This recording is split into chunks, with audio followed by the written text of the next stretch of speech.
विक्रम और बेताल की एक और कहानी। विक्रम ने बेताल को अपने कंधे पर उठाया और अपना सफर शुरू किया।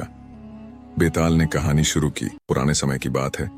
काशी के पास बसे एक छोटे से गांव में एक प्रसिद्ध तांत्रिक रहता था जिसका नाम त्रिलोचन था। वह अपनी साधनाओं के लिए विख्यात था और उसके पास दूर दूर से लोग आते थे। लेकिन त्रिलोचन को सिर्फ मानव जीवन की कठिनाइयों से संतोष नहीं था, वह और भी शक्तिशाली बनना चाहता था। उसने सुना था कि यदि कोई राक्षसी का वश में कर ले तो उसे असीमित शक्तियां और अमृतत्व मिल सकता है। त्रिलोचन ने वर्षों तक प्राचीन ग्रंथों और तांत्रिक विधियों का अध्ययन किया ताकि वह उस खतरनाक राक्षसी को बुला सके जो उसे असीम शक्तियां दे सके। एक दिन उसे एक प्राचीन किताब में उस विधि का उल्लेख मिला जिससे राक्षसी को बुलाया जा सकता था, परंतु किताब में लिखा था कि वह विधि अत्यंत खतरनाक है और गलत कदम जीवन को नष्ट कर सकता है। लेकिन त्रिलोचन की महत्वाकांक्षा इतनी अधिक थी कि वह किसी भी खतरे से नहीं डरता था। एक अंधेरी और तूफानी रात को जब आसमान में बादल गरज रहे थे और बिजली चमक रही थी, त्रिलोचन ने जंगल के बीच एक विशेष स्थान पर अपना तंत्र क्रियाकर्म शुरू किया। उसने मंत्रों का जाप किया और विशेष सामग्री से यज्ञ वेदी सजाई।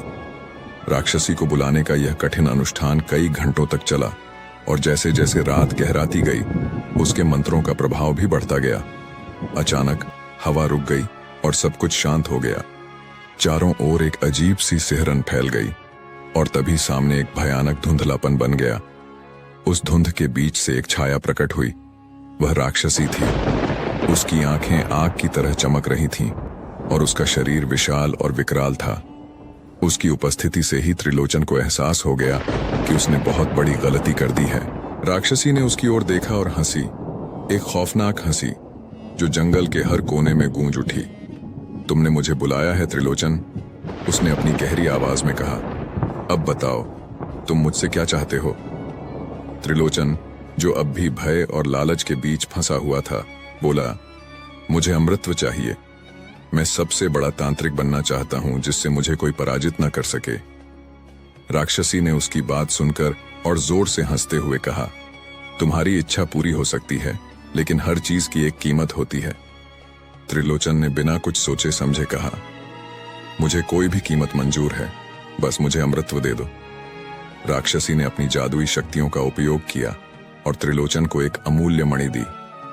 यह मणि तुम्हें अमर बनाएगी, उसने कहा, लेकिन याद रखना, जब तक यह मणि तुम्हारे पास है तुम अमर रहोगे, और यदि यह मणि किसी और के हाथ में चली गई तो तुम्हारा अमृतत्व समाप्त हो जाएगा। त्रिलोचन ने खुशी खुशी मणि को स्वीकार किया और सोचा कि अब वह संसार का सबसे शक्तिशाली तांत्रिक बन चुका है।